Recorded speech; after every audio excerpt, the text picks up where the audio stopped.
Hello. Yay. Hello. Introductions. Abigail, Leon, Abigail. Lovely to meet you, Leon. Hey. Hi. This is half a comedy podcast and half what looks like a teachers' convention.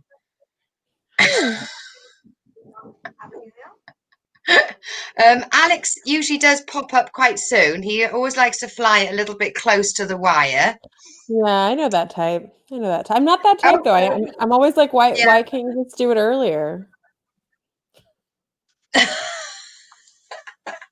So, Abigail, you gave me the most amazing bio in a message. You said that you were born in Panama, True. American, but you live in Germany.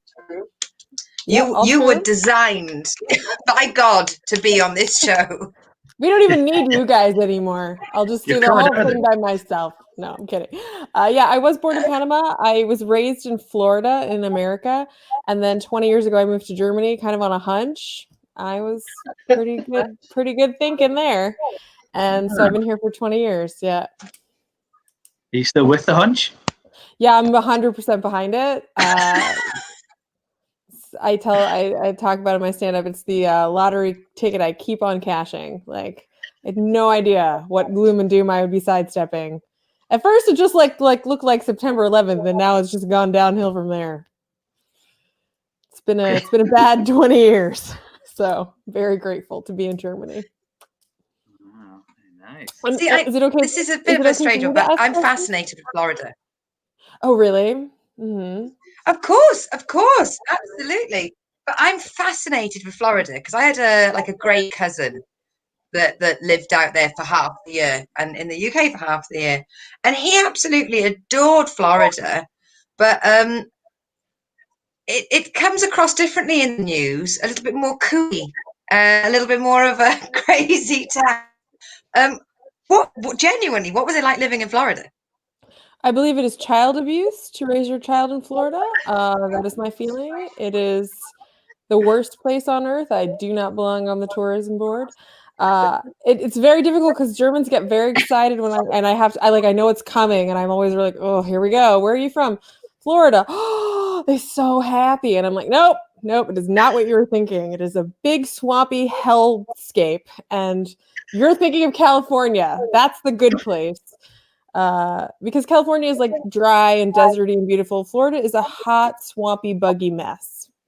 And that makes you crazy, which I think we can see from the news, right? Like, you're not supposed to live there. You know, nature did not want us there. It said it very clearly. It's just hot. It's just really hot. 9 months out of the year, it's unbearable. So I grew up inside. I had no idea it was nice to go outside until I moved to Germany. I was like, oh, it's nice out. You can go out of doors. That's an option. Sounds like you were a hostage. Wasn't Mickey Mouse breathing, was he? I mean, I got like good 15 minutes to stand up on what the fuck is wrong with Florida, you guys. It's not cool. But I don't want to bore you because I could literally talk about it for ages. I think for me, it's always the contrast. It's not just, I mean, any place has its goods and bads, but it's people's perception of Florida. First of all, the kookiness, which I think started a lot from the whole Florida man thing, which at the end of the day, if I'm not mistaken, that's about the fact that the Associated Press of Florida is free. So a lot of news organizations pick up on Florida's wacky news. There's some shit going on every state. That is a crazy country. But our news feed is free. And so we get a lot of coverage on the garbage that happens there. And it's, a garbage state. It's a dumpster fire. Education, it's always like 49th out of 50. It relies on tourism. That's pretty much all it's got going for it.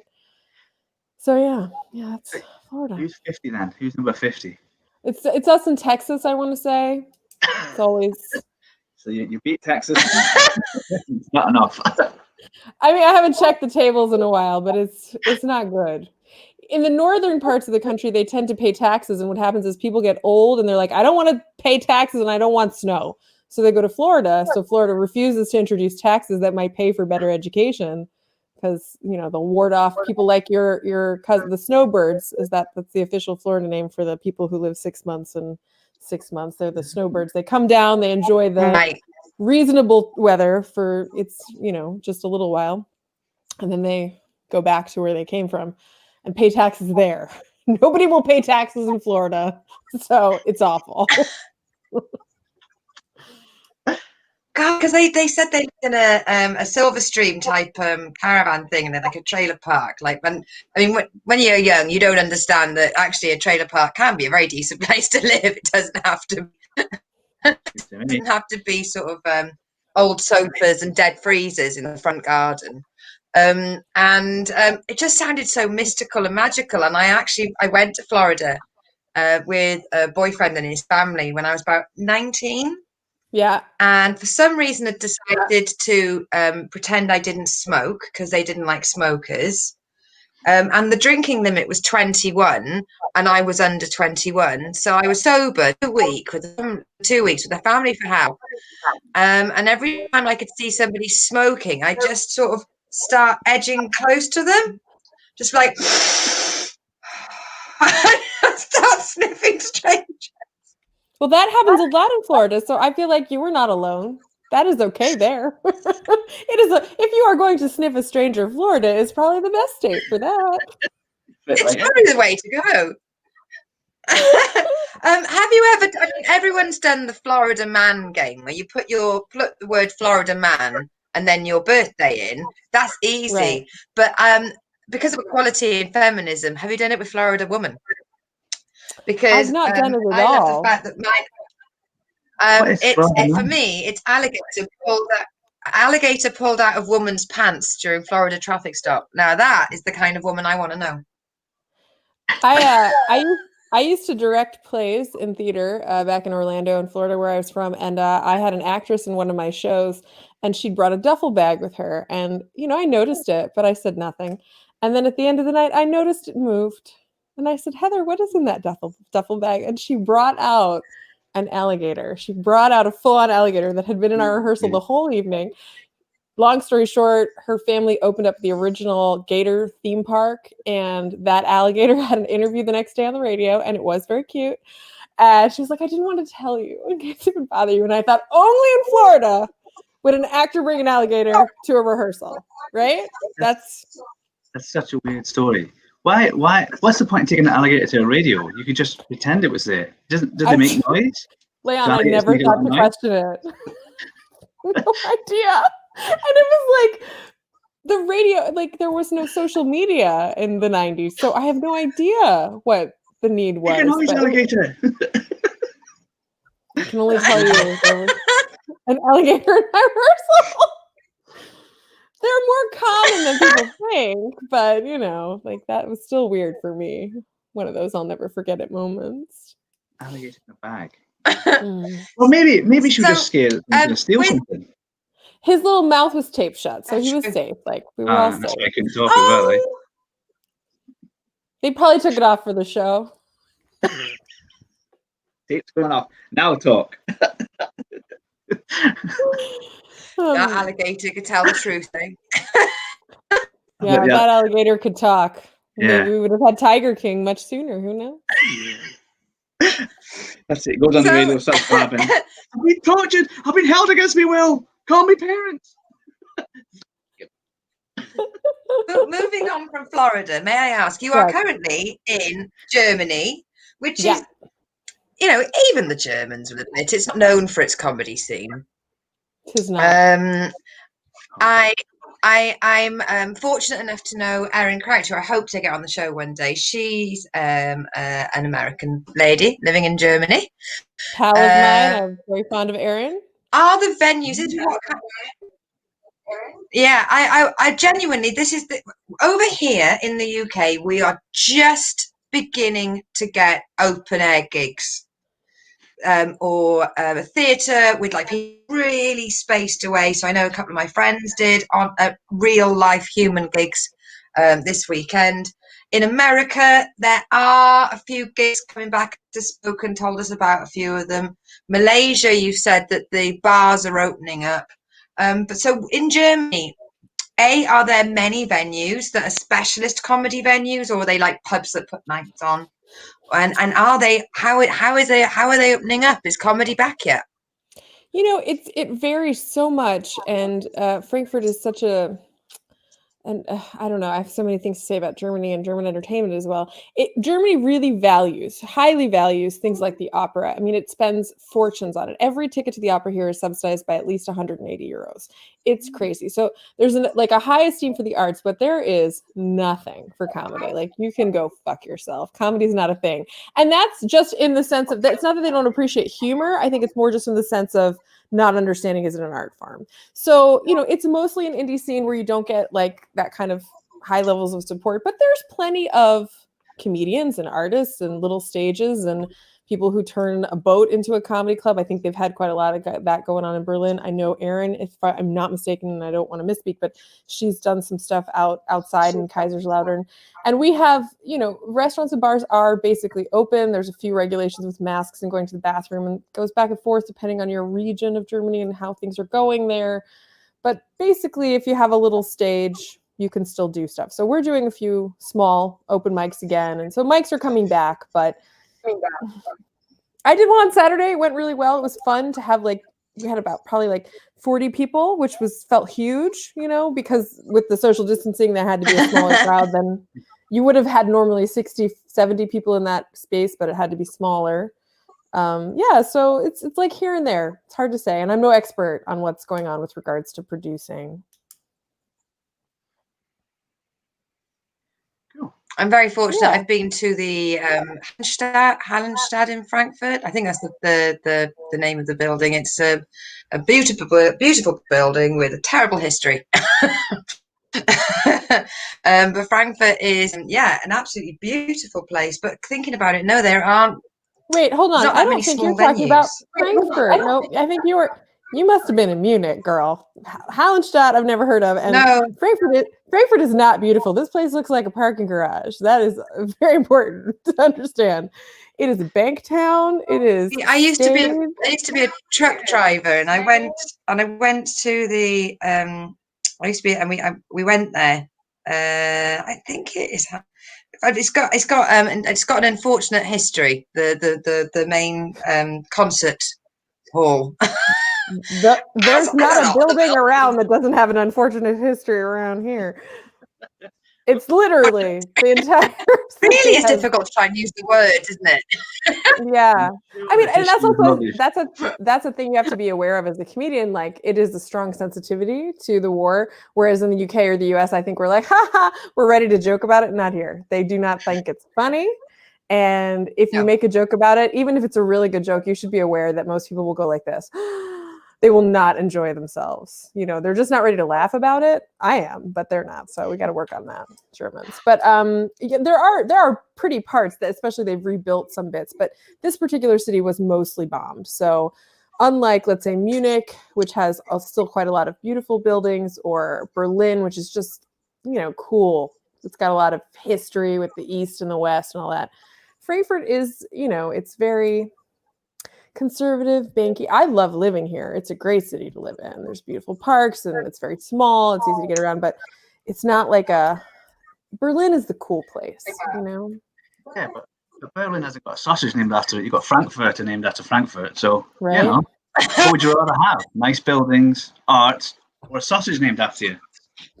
I know what you would go for. Always food, Leon. Answer is always food. It's all about food. Yeah, it was the Festhalle. Sorry, it was Festhalle. No, not the Hallenstadt. Sorry. Okay, that's fair. That's fair. The Festhalle. That's actually right around the corner from where I'm broadcasting from. Festhalle. There's some really big. It's a huge place, so there's lots of nice bits and more kind of modern bits. But yeah. Leon, I did a competition last night that you've done a couple of weeks ago. Robbed, mate. It was Rob. Who won it then? Who won it? Name and shame. 2 men. 2 white men. See, now we need more white men in comedy. There's not enough. You know what I mean? No. It wasn't 2 white men. So there you go. There's the little moment of me going, that's fine. It wasn't just another 2 white men. Can I ask, Leon? Is it okay to ask questions? You can ask questions. I'm just curious, is it also like a lot of white guys in the Malaysia scene No, doing no. the stand-up? No. There's me and Thomas. Yeah, that's about it, I think. Two of us. Okay. So are there a lot of guys? Is it still more male dominated than female? Yeah, it's quite a lot. There's quite a lot of guys. There's some women doing it. Yeah, not as many. So you do still have like all guys nights, but there's a lot of women do it down in KL, which is the capital city. So there's quite a lot of Okay, women yeah. doing it down there. I mean, relatively, it's always still dominated by men, but relatively, there's quite a lot. And we get a few up in Penang, the second city. There's a few of us, a few girls that are doing it. Yeah, but not many white guys do it. There's quite a lot of local people do it, which is quite good. Yeah. Lucy, Decent in your respect. scene, is it really male heavy and white male heavy, or is it got some good diversity in your local scene? Oh, riddled. Absolutely riddled with them. Poor guys, they sound like a disease.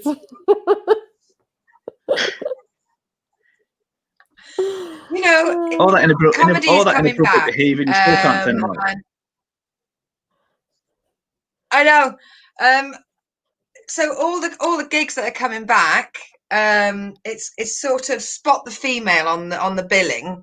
There's quite a few lineups, like really quite a famous comedian that I've had the honour of sort of doing a course with. I follow his stuff, and he said, "Oh, I'm doing this gig now tonight. Can't believe it." And there's a little sort of video from the theatre just ready for it.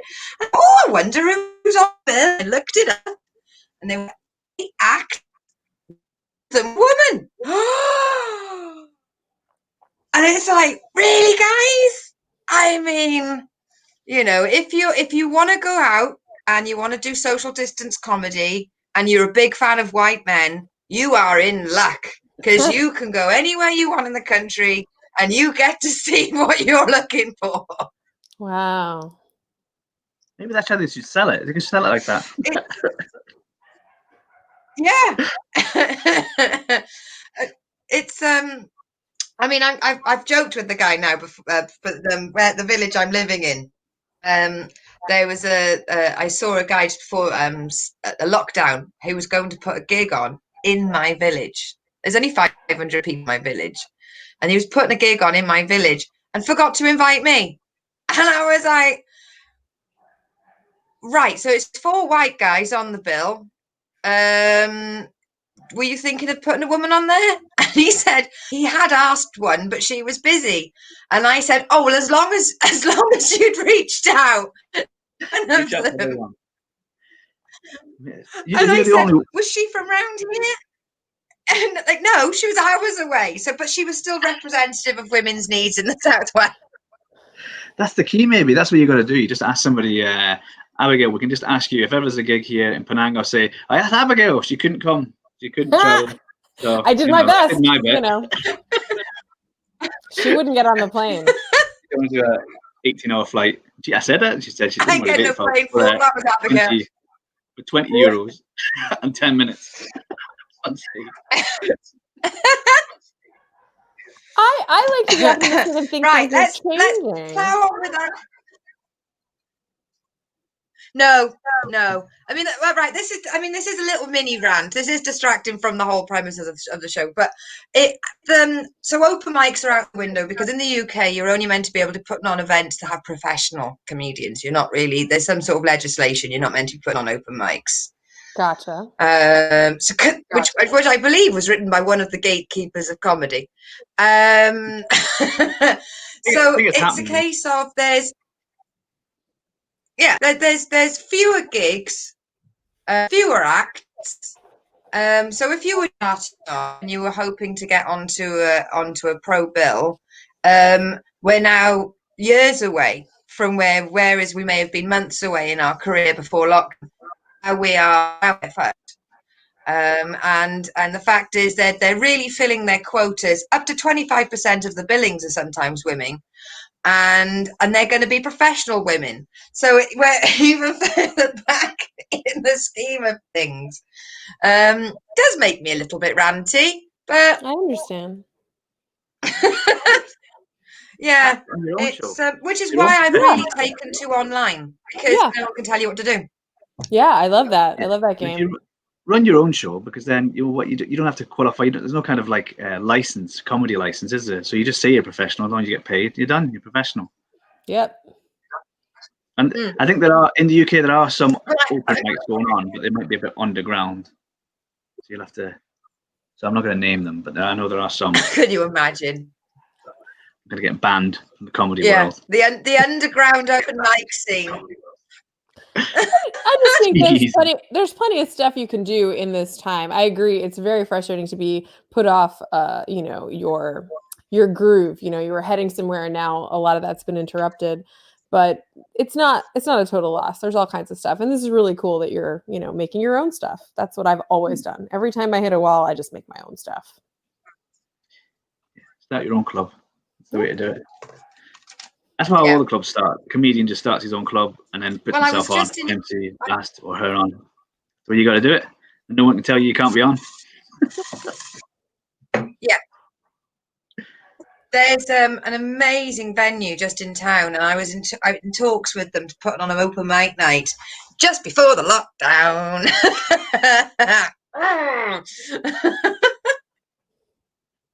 Damn you, pandemic. Right, Leon, shake your bowl at me. Okay, I got something new. I always get something new. This is my purse. Yeah. Purse first, Leon. Purse first. Oh my God, who is it? Beautiful, this. I think it's Chanel or Dior. Are they clothes or are they perfume? I don't know. Dior. I think that's Dior. They are all those things, but that bag was not either of those things. Are you sure? They are. I'm not buying off the internet again. Damn fake things on eBay. Okay, right. this one's quite. Go on. You say it. No, I was gonna read mine, but you go with yours, gentlemen, first. Honestly, you don't get my. All right, then we'll go to you next. Okay, then. So, least favorite type of comedy. Kind of look at this last one, but impressionists or ventriloquism, because sometimes impressionists. It's not that I don't like impressionists, but sometimes they're just doing impressions and they're not doing jokes, and it has to be. The reason to do the impression has to make the thing funnier, and I don't always think they do that. I think they just like doing impressions, and then it's sort of a round of applause for the impression. It's not really comedy, or they have to tell you who it is, and then again it doesn't work. And then the second one, then ventriloquism is the same thing. It's just I can talk without moving my lips, but then what they say is not always that funny. So that's my two. Totally. What about yourself, Abigail? Gosh, when you favorite type of comedy. As soon as you said it, I was like racist, because that's what I hear a lot of. I was just like, that was my go-to. Crazy ass. Wow. I feel like it's but gotta now be you're gonna make it everywhere. sound like I don't. But you choosing that makes it look like Leon didn't choose that because that's actually one of his favorites. Well, yeah. That's exactly why if I didn't like racist comedy, I would never go to comedy clubs here in Malaysia. I'd have to just stay at home. Thank you, we Leon. represent racism here. I don't want to like get into the particulars of code shifting, but I mean, when you're in a foreign country, sometimes you find that people are not sensitive to English, or they'll say things that are really unexpected that you really wouldn't expect back home. And so, or back in the United States where, for the most part, we're all kind of native speakers. So yeah, I find that to be the most bothersome, but I would also agree with like the carrot toppy gallegry. I'm aging myself here when I state those comedians, but like that kind of like sight gaggy, you know what I mean? Like it's I'm much more of like, give me the good talking, so I'm not into like sight gag and prop comedy. It's not my thing. Yeah, I used to hate. I'm a bit less prop. I used to hate prop comedy, but I'm a bit less now that I've used one or two props and sold out. I will say this: there's really no comedy that's not gonna work if you work hard. Like if there's somebody who's crushing it on that, it's all good. Make me laugh and I'm happy. I don't care. But not the racism thing. Not the racism thing. Even if they're great at racist comedy. I have not yet met one great racist comedian, but as soon as I do, I will let you know. I will write to you. Leon, it Do you watch? happened today. Depends. Do you watch a lot of racist comedy? That's the thing. You're going to be searching for it. Yeah, No it's not racist hard. comedy. It's not hard to find. It's not hard to find. We have it's quite. See here, they quite in Penang. They quite like in Malaysia. They quite like sort of comedy based on race. So Mhm. often crosses quite a lot of lines, but they find it hilarious. I just sort of sit in the corner. That is another issue I've had where so for example, I was talking to a Vietnamese comedian in our community, and they had done a lot of making fun of Asian people, which I think in Germany is like again more acceptable. And I was horrified. I said, "Do you think this is funny?" And he goes, "No, but they do." And he was just like, "Yeah, they think it's funny." And what am I gonna do? Yeah, I didn't like it, so I made that pretty clear. But Yeah, it doesn't have the I don't get always shocks the way it would to a crowd of yeah. Americans or Britons. One thing that I got shocked with when I went to one of these clubs in KL, they said this is the start of their joke. It went, you know how black people are lazy, and that wasn't even the setup of the joke. That was just a setup. That wasn't a punchline. It goes, well, Malaysians are even lazier than them, and then they got a big huge laugh. And I was like, oh my god, that's And funny. To kind that's of the thing. People laugh at these jokes. it was crazy. Like you would never say. I don't know where you wouldn't say that anywhere in the West. I wouldn't have thought. It was like bold. The word is it? Racist. But they loved You it. They wouldn't laughed. you wouldn't see that in the UK, Lucy, right? I mean, people would they would hook you off the stage if you said something with like premise about any minority Well, group being racist. you sometimes get that on like open like when I do like these online things. Sometimes online open mics, you do get some people that come up with just crazy stuff right at the start. Right. And they just sort of are gone. The first time I did, I did a comedy course, and one of the people off my comedy course is American, online American open mic. I did those with her, and that was it. It was the one I did in Detroit, and it ended. She rang me immediately, and she was like, "Are you okay?" And I was like, "Did that guy just do a racist joke?" And she was like, right, yes, I should have prepped you." I should have explained what was going to happen. And I was like, "But I didn't get it." And she went, no, right. Because it was the punchline was dumb Polak, which Mhm. I've never even heard a Polish person called a Polak. So I mean, I was like, through and over in the UK, if somebody was being racist towards a Polish person, it'd be because of them stealing local jobs, being hardworking, willing to work really hard for little money. Whereas in America, the Polish people were being the general joke that everyone knew was that they were stupid. And I was like, I don't get it, because it's a completely different attack. I'd never even thought of somebody making a joke that sounded like somebody in preschool would have gone, and I was just blown away. Like, and at that point, I just tuned out. And Alex tuned out, the guy that he's been, unfortunately, he's just been called into work. That's why he's not with us today. And that was what we bonded over. And that was the beginning of this podcast. Because I was like, Mm. can you explain this to me? And he was like, speaking of my people, no. Sorry. It's like, it is 2020, right? And he was like, yeah, sorry. It just, even in the UK, you can't be feminist. You can't make any jokes about, not that you want to, but you would be frowned upon for making a joke about somebody that was deaf, somebody that was physically challenged. You can't, like, even if you made a joke about a guy, they're like, well, that's unfair, that's punching down. We've got really, really strong rules on punching down in the UK. And I never be so happy and smug. But what I noticed when we did the open mics for the KL open mics or the Malaysian open mics is it's weird. It really shocks your system how free people will talk about race. But it's not so much, they might be bad about a race because they're saying something bad about every single race. Every race is up for being mocked. Doesn't matter who you are, where you're from, you are up for mocking. And there's an equal opportunities in every single race. And you're like, oh, you can't say that. But then they just turn to the next person and have a go at that. And you realize it's not so much about a certain race. It's just, this is comedy. We think everybody is up for ribbing, roasting, mocking. And I That's actually how think I that's find really it. Do you find it true. like that, Leon?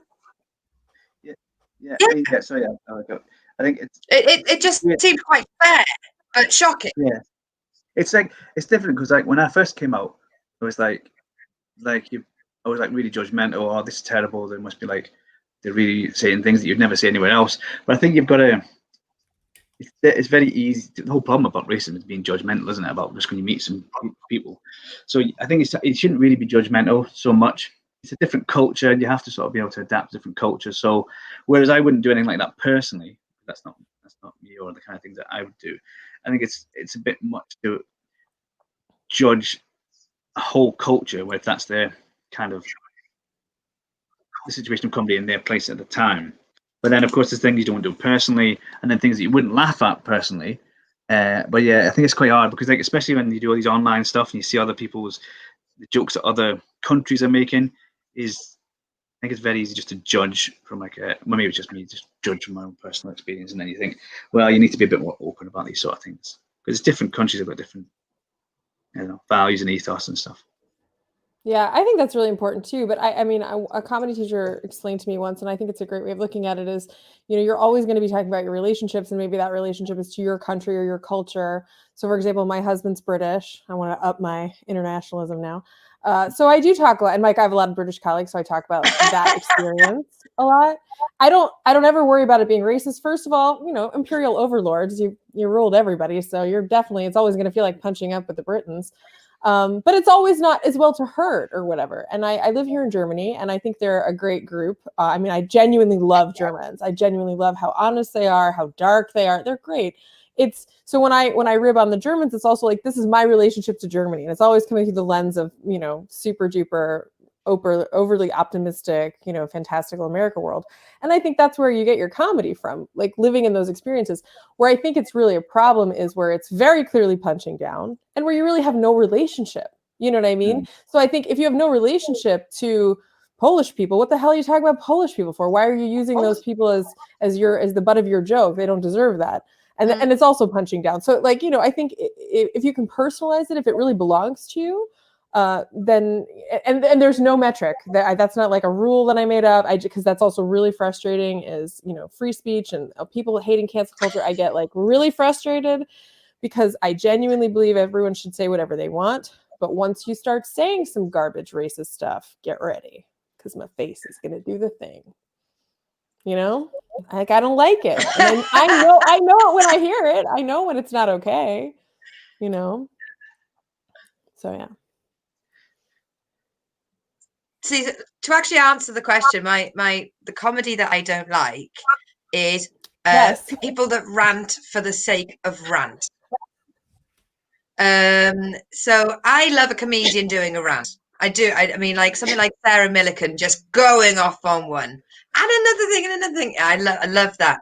But for me, and I can just imagine, like I don't know if we have a card in comedy, but I can see it here being cut up and cancelled.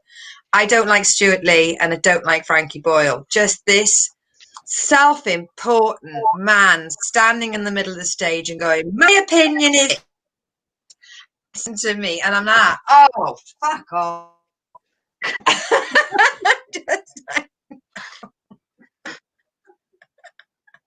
It's like you've been talking out loud now for 20 minutes. Do you want to insert a fucking punchline?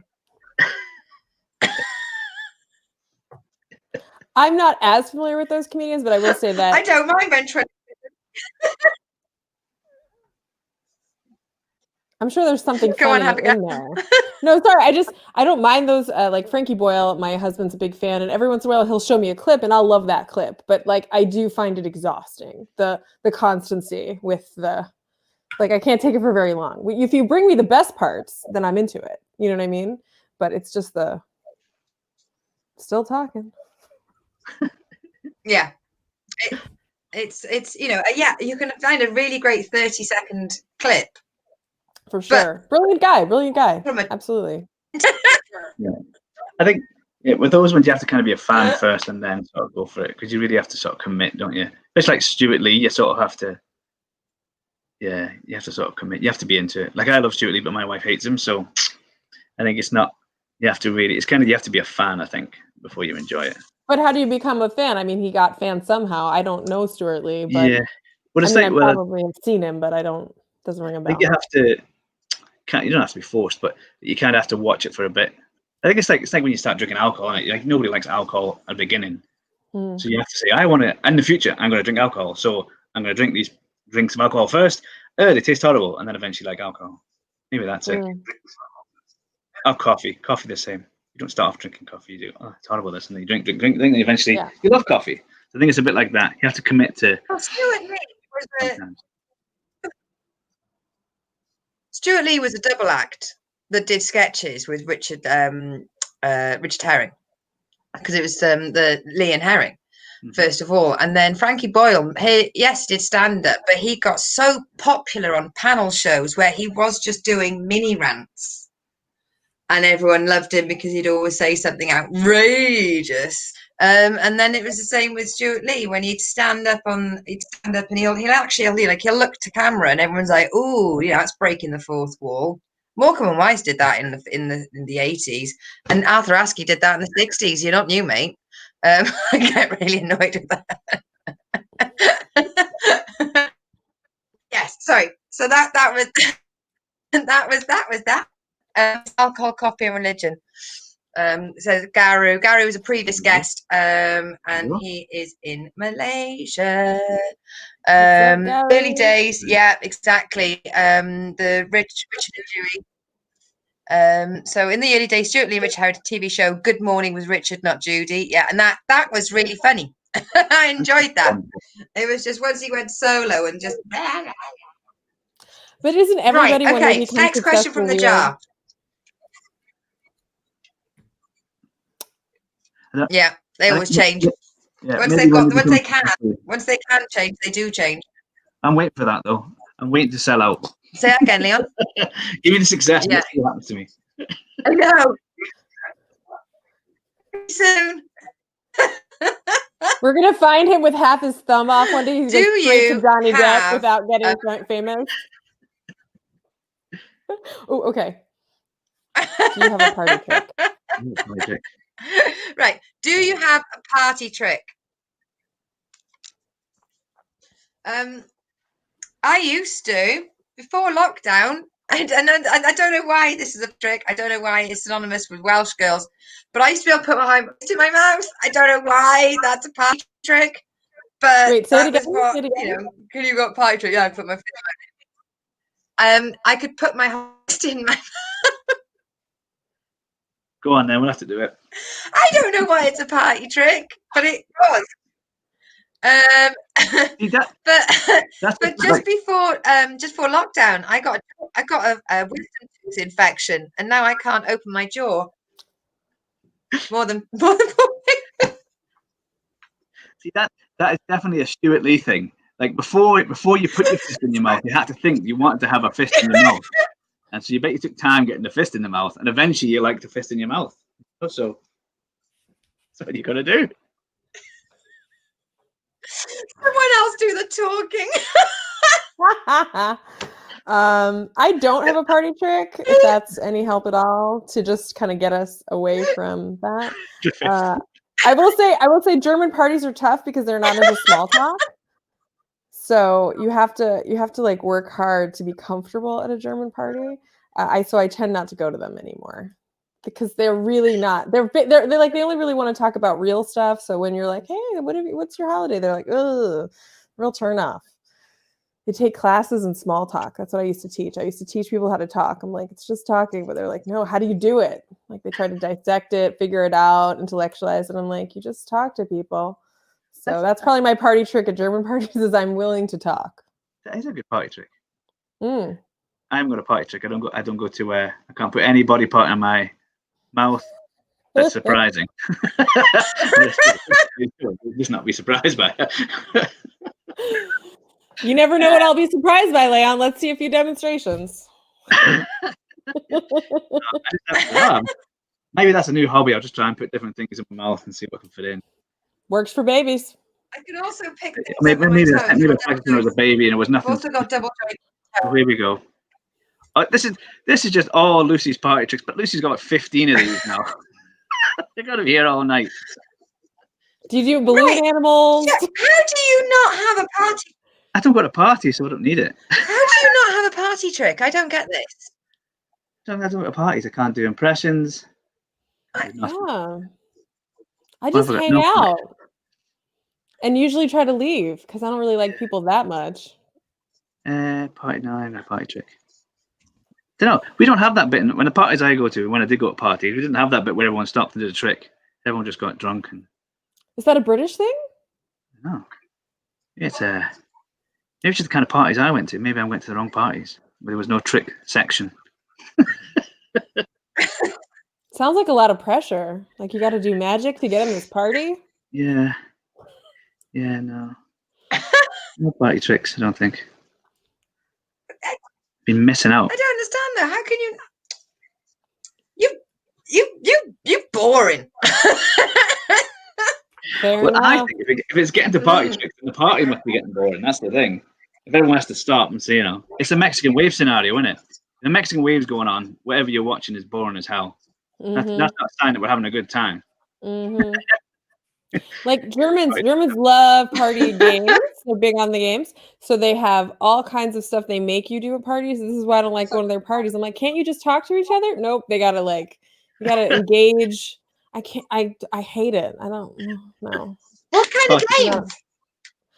It's mostly weddings that I'm thinking of where they do these like torture the bride and groom things, but really you're just torturing the guests. It's not fun for me. Torture the bride and groom. Yeah, you know. The bride and groom. Oh God, I can't explain it. I will be here forever if I try to explain German weddings to you. They You have to. Give us one example. Oh my God. I'm stealing this example. Amanda Urban, if you're watching this, I apologize. It's your example. She said they made the bride cook a meal for her husband at the wedding. And she's not even the cook in the family. So I guess that was the joke. But they make the bride and the groom do extremely elaborate, weird shit for the entertainment of the guests. And the bride and the groom, everybody has their own games that the besties set up. So it's extremely organized because Germans, I feel like they don't believe the fun will just happen. So they always try to plan the fun. They say in German, it's wir machen Spaß. It means we make fun. And we always joke about that. Like, you don't have to make fun. It just happens. They create fun. I lean into the fun. If it's happening, I'm happy. I can just drink a glass of wine. I do not need to make my fun.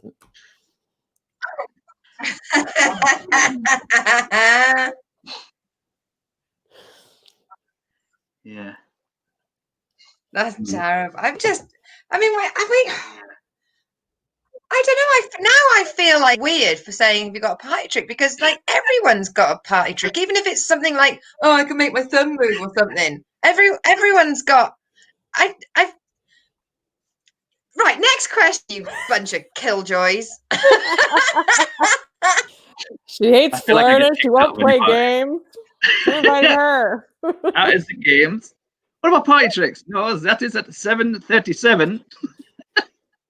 A friend of mine decided he was leaving the country when someone asked him to go to a meeting at 11:42. He was like, that's it. I'm leaving Germany. You asked me for a meeting at 11:42. I'm done. I'm all 11:30 or 12. No 11:42. Won't do it. Left the country, went back to Australia. You got to learn to love rigidity around here. Yep. Leon? What, another question? First. Where's my bag? Here. Here we go. The Here we go. First. Okay. That's kind of something you mentioned, didn't you? Do you think comedians should have to pass a test, like a driving test, before they get on stage, or an appropriate comments test? Think they should be able to pass a test or not? Go again. You Do you start. think comedians should You have to answer the pass a question test? first, right? I think should comedians have to pass a test, like a driving kind of test, but obviously not for driving, but a comedian's test to become a professional comedian? I think it would be useful if there Oh, was that was some the kind of question. Should there be a test for comedians? I couldn't hear it. yeah. I think there should be some kind of checks, especially in the modern time. Yeah, especially if you're a booker. I mean, you can check online, but there should be some kind of check, especially considering recent news feeds. But I don't know about a test for being funny. I think there should definitely be. I think when people give you feedback, they should have a card that says that they are qualified to give feedback, and not just the fact that they think they are so fucking special that your life has been waiting for this moment where this old white guy comes and tells you why you're not funny. Oh, you comedy! I thought you meant I thought you meant an audience test. You have to pass a test to be in the audience. You know about these topics. That would be when I was here in Malaysia. That'd be useful. A lot of things I talk about, they have no idea. Putting the bins out, lost on them. Yeah. So I could do that. Do you know what this means? Do you know what this means? Do you know what this means? Have you watched this TV series? Yes or no? And then that'd be useful at the start of a gig. Have you watched these TV series? Do you know who the crankies are? They could tick or not tick, and then you go. And your jokes would land better. Or mine's maybe that's just a my thing. Yeah, it's always hard when you're in international context to know like if people are getting your references. I try to keep out most of the references. I don't know. I agree though with what your first statement was there. I think it would be useful. I just don't think you could do it. I think you could weed out a lot of people by asking them that. This would be a fun game too. A different podcast. What are the 5 questions you should ask the comedians before you let them get up there and do an open mic, right? Yeah, but I think you can't stop people from claiming themselves to be a comedian. Everyone thinks you're funny on some planet, in some time zone. I like the 5 questions though. As long as it'd be like the airport, wouldn't it? Like, are you a terrorist? Yep. Are you a comedian? Are you a racist? Are you sexist? Of course, they all just lie, but sadly, I did ask. Are you funny? Question. Yep. Well, there you go. Right. So that's a shit test. You got. I think I'm funny. Everybody thinks we're funny, or we wouldn't be stupid enough to do this. So, what's the real question to find out if they're funny? That's a good one. Well, like you could say, what could you say? Have you ever been on stage for? Well, I think one question. To silence. What's the sound of 50 people not laughing for 2 minutes? Like, if you can describe that. Well, I mean, what you could ask them, like, what do you think is inappropriate?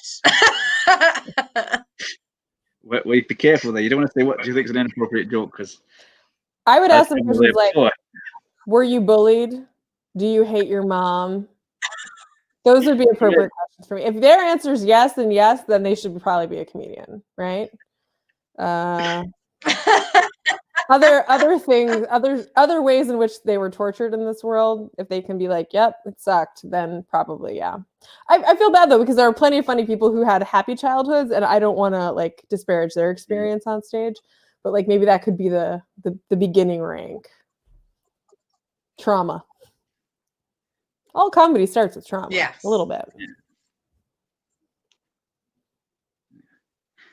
She's there was a question about what makes a professional comedian on one of the forums, and one of the comedians put the best answer. There was this answer, that and the other, and then somebody went, it depends on my opinion of them as they tell me.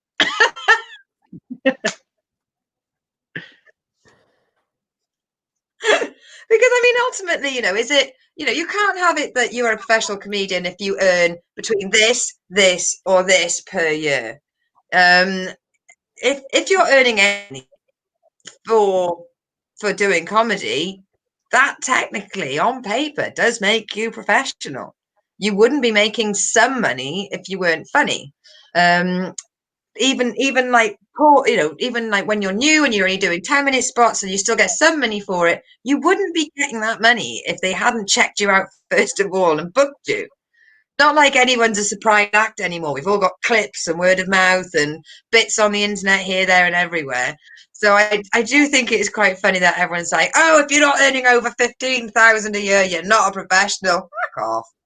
I think it depends also if you're talking to the tax man, isn't it? If you're talking to the tax man, it'd be different if you're. The tax man's listening. I'm not. Something I do on the side. Do not include this on my tax.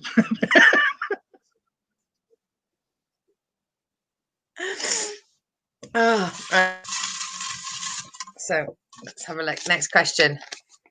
Oh, I like this one. Can you cook? What's your best dish? Boom. Who's going first? Yeah, Lucy. Abigail, you go first. Me first? Okay. Abigail, you go first. Guess first. Okay. I can cook. I cannot bake. I can cook. I have a number of dishes that I do that are quite good in the Asian region because my mother, and this is going to sound weird, but so was she. She used to own a Vietnamese restaurant. So I worked there and I got to learn like from Vietnamese professional chefs how to make a lot of stuff. So like I do some really killer Asian stuff that most white people do not know. It's pretty exciting when you go to the Asian shop and you ask for it by name and they're like, oh, what happened? Why are you so white and you know the name of this product? I'm like, yeah, I'm down with your bun chop. Yeah, so that's my favorite is the Vietnamese crepe. That's my favorite thing to make. That's pretty nice. I do like Vietnam. I'll put the recipe in the comments. It comes with it. I mean, I can just go down the street and buy some. Oh yeah, for you that's like, man, whatever. Around the corner. He doesn't cook Malaysian food. He technically just calls food. When just before the pandemic, when the pandemic was coming out, and it said that that it might come from the wine made from snakes and stuff. They meant to start this in China. It was like when they used animals or whatever and mix them in. I was literally the day after that, the day that report came out, the day before, I'd been drinking in Vietnam the snake and scorpion wine with snakes and scorpions in it. I was like, whoops. That's not comfortable. But there was so much alcohol in it. I'm sure no coronavirus could have survived that much alcohol. It's like paint stripper. Point of order, I do not make any snake dishes. So can we just go back a little bit? No, we didn't think of it coming from snake wine. That was not a story over here.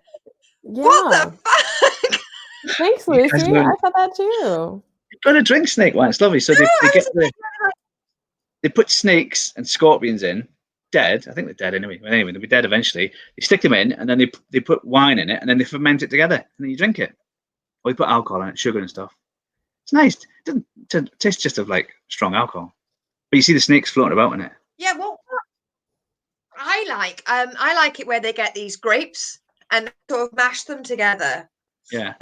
And then they sort of ferment them, and they just make them into fucking wine. Okay, you do not need to use any animals. Get the flavour from. Get your animals out of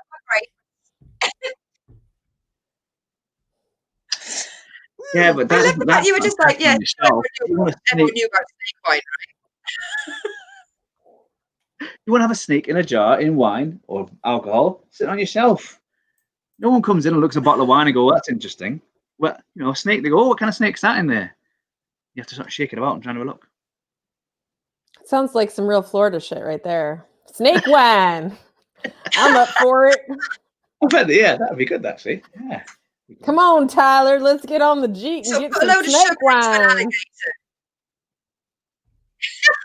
You put a load of alcohol into the stomach of an alligator. You sort of tape its mouth shut. You sort of shake it for a while. Gator wine. And then you have your Florida cocktail. Yeah, but then how is it going to talk on the radio? You've not thought this through.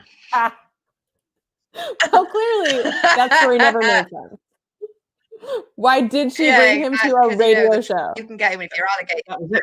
Maybe it was for a drink. That was it. She was thirsty. She didn't have a you know, a tumbler. What do you call it? A flask to keep the tea warm. Put it in the gator. There you go.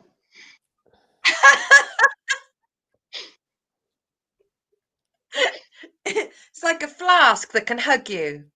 Yeah. A flask that no one will steal from. I like it. I like it. Right. No one's going to steal the coffee outside of a gator. Can't get it. All worked enough. um, my I like Abigail. I can cook, but I can't bake. I don't know what I maybe. I mean, I love, you can get savoury breads and quiches and stuff like that, but maybe it's because I don't really do cakes. I've always avoided any sort of like learning how to bake stuff.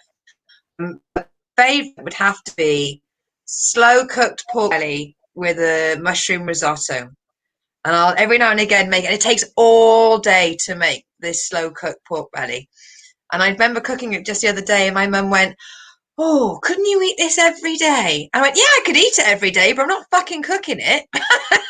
Just life just gone. Yeah, coming in from work, mum, and just eating the food that I've taken 8 hours to cook. Yes, it is delightful. More, garçon. Give me Excuse this me. tomorrow. Excuse me. Can we get this more?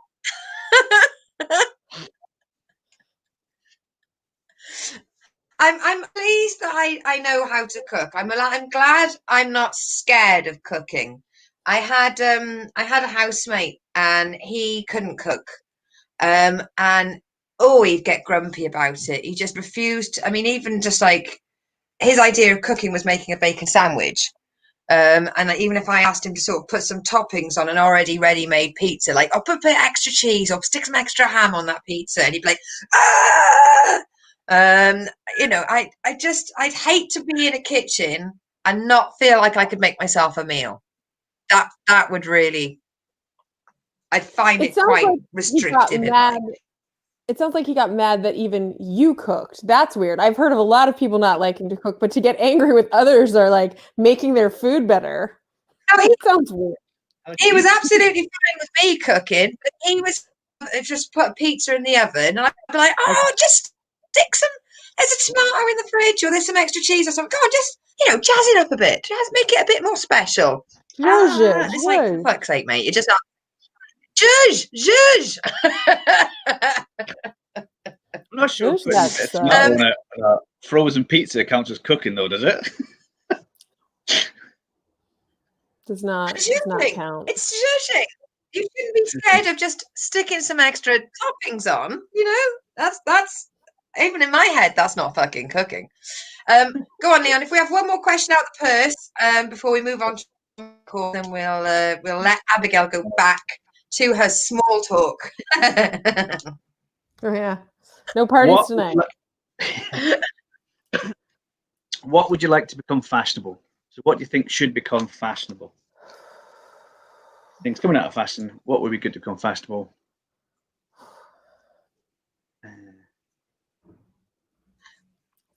I think sleeping. I remember hearing something about sleeping not being as it's considering how much sleep your body needs. I can sleep for hours. I really can. If I've got to do, I won't set an alarm, and I can sleep the entire day away. Truck driver, people just call me half woman, half mattress. And it's like the better you sleep, the safer you are on the road. And people used to mock me for constantly sleeping when I wasn't at work. And it's like, but it's no, that's fine. It makes me a better driver. You stayed up all day and looking and talking and being together and all that all day. And I was mocked quite a lot for being a truck driver that could just, if I wasn't driving the truck, I was out, I was asleep just all the time. And I used to get mocked for that. So that's one thing. I don't know, fashionable. Oh, putting litter in a fucking bin. That should be sexy. You should be able to take a selfie of yourself and put it on social media. And the young kids, I went for a little walk this morning, and I picked up about 4 or 5 bits of litter from the park, and I put them in the bin. I always like to do a little bit, and I really was like, I want one of them to do it in front of me. Come on, drop some litter in front of me. See what happens, punk. That sounds dangerous. Come on.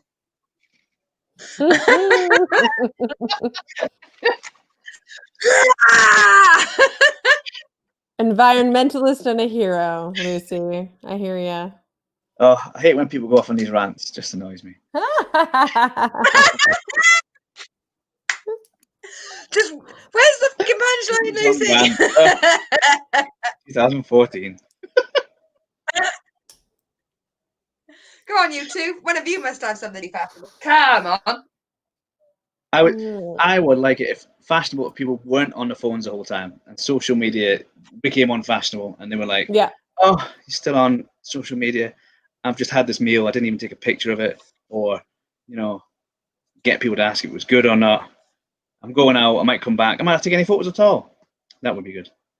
Yeah, I agree. I'm with Leon. I'd like to steal your answer for $10, Alex. I feel like that is an excellent answer. Expand. I'm over 43. I'm 44. Well, I'll be like in 5 minutes. I'll be 44, and I have a lot of, because of comedy, but I also all kinds of stuff. I have a lot of friends who are in their early 20s, and they'll be like, "Oh, don't you know I got a cat?" And I'm like, "No, I don't fucking know you got a cat. How would I know that?" They're like, "Oh, didn't you watch my Instagram story?" No, I didn't. I don't have Instagram. Like, I don't like it, even if I have it. I wish it would go away. Or there was just one social media. It's enough. They all do the same thing. You tell people about your life in a public way. Fine. Do we need 8,000 iterations of it? No. It's enough. Yeah. Pick one and let's go with that. That's why I hate it. Oh, the new ones come on. Every time you think you're safe in the water, there's a new chat, snap, punky bullshit thing to have to learn. No. Too old. Not doing it. That's going to be the next invention. We just put it on. You just do one thing. They used to have it on the American Office. They did like a invention. You put it on one thing and it goes on everything. And then there must be something that must be out there. You just type in it on one thing and it goes on all your social medias and forever and ever. And if they invent a new one, it goes on that as well. That's the thing that needs to be out. And as soon as one I just don't understand it.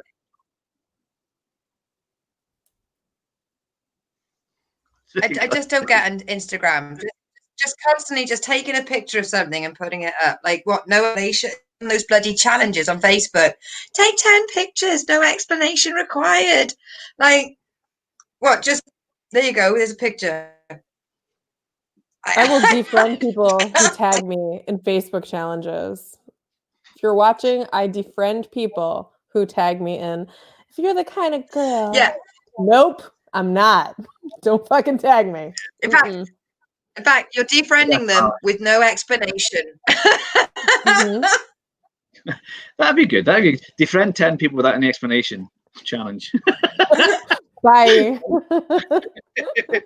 Why'd you defriend me? Can't explain it.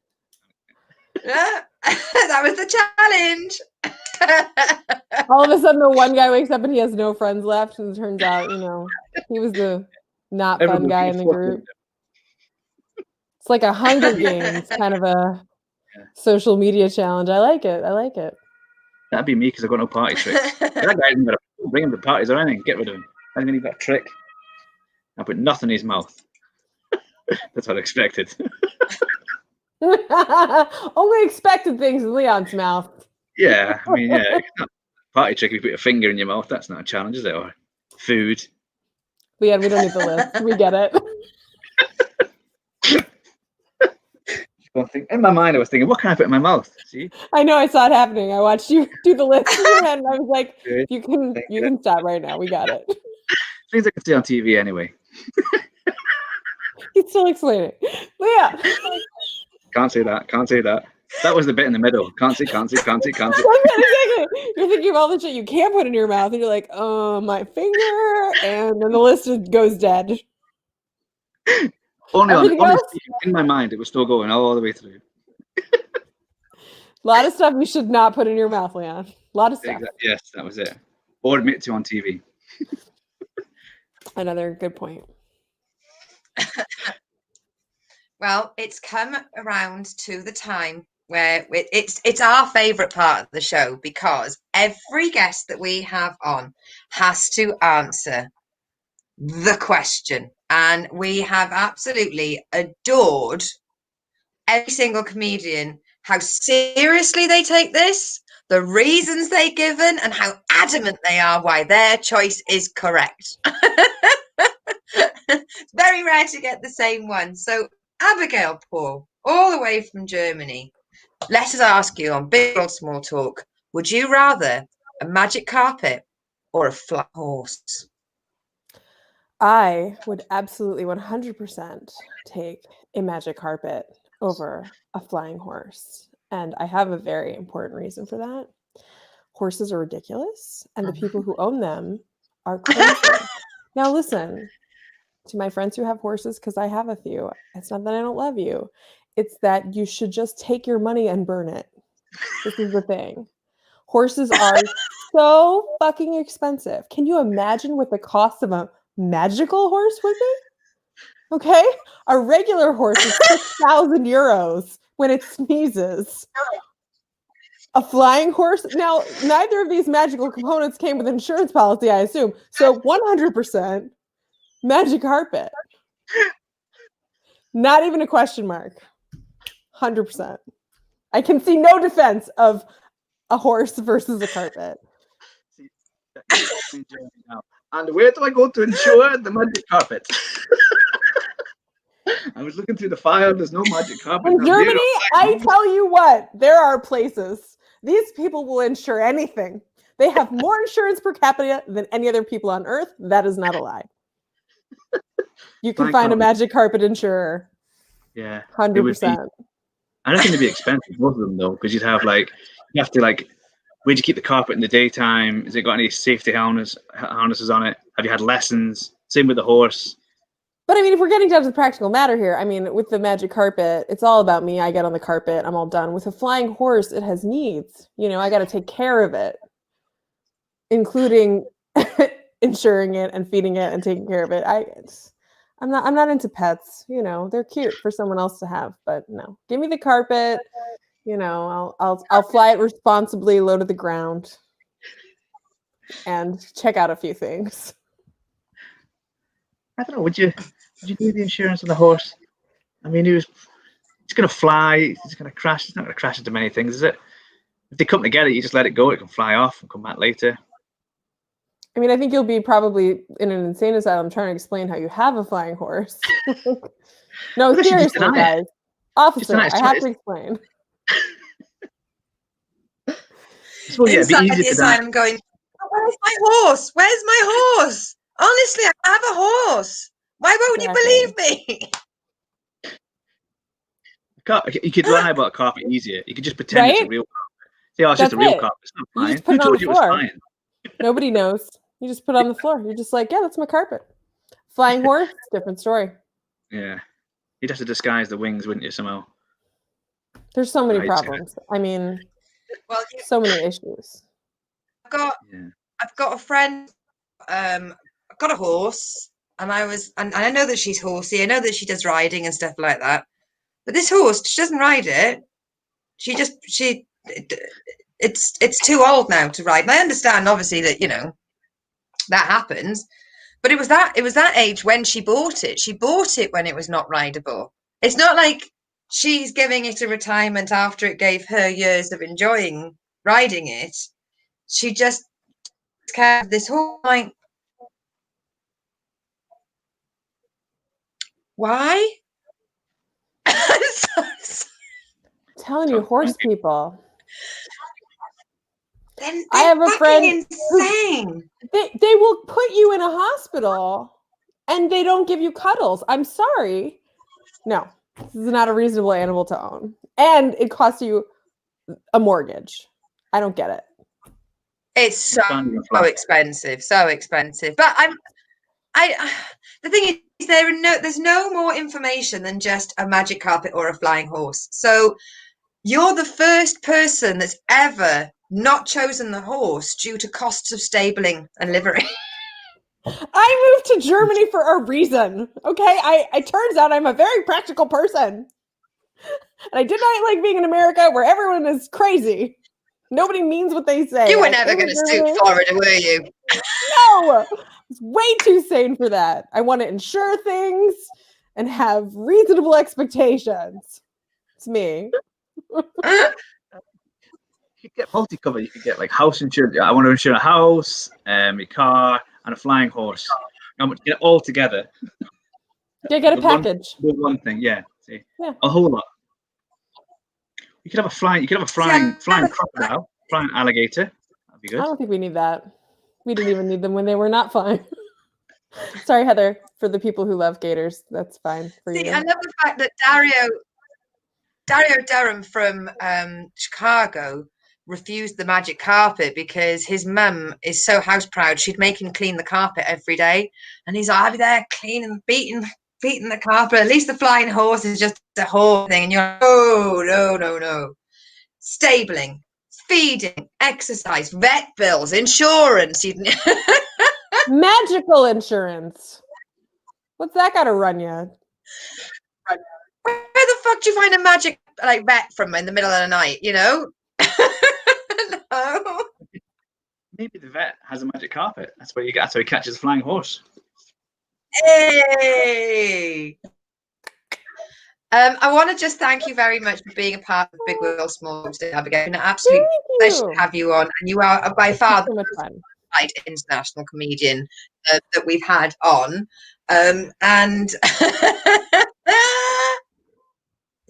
I really do wish you all the best in lockdown, and I hope that live coming back. And if you do discover a party trick, please get back in touch so that you can come on and show us. I'm gonna put it on video for you. I'm gonna work on it. Balloon animals or something of that ilk. I wanna be good enough for you and your parties.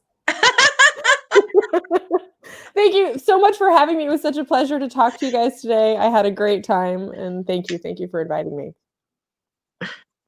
Marvelous. Thank you ever so much. It's Leon. I'll see you next. He was like, I'll see you next week. No. She gone? Wait, one sec. Purpose. Does he have a balloon animal back there? Because that would be an amazing callback. I don't know, but if he does an impersonation of a helicopter or elephant, I'm ending this dream. I feel you should. Oh, hang on. We're wrapping this up. He just got off to get something because he's really proud of himself. And he could have done this before the show. Men. Leon? I had a bad night due to men. Right, I'm back. All right. I want to see if I can do a party trick. Here we go. Right. Put my hand in my mouth. Right. Yeah! It works. And it's incredibly inappropriate. Way to end the podcast. Look how happy his little face is. Right. It's goodbye from me. Goodbye from Leon and goodbye from Abigail. Thank you everybody for watching and getting involved in the chat. Please share this stream and we'll see you again UK 4 p.m. every Monday. Bye everybody. Bye. Thank you. Bye.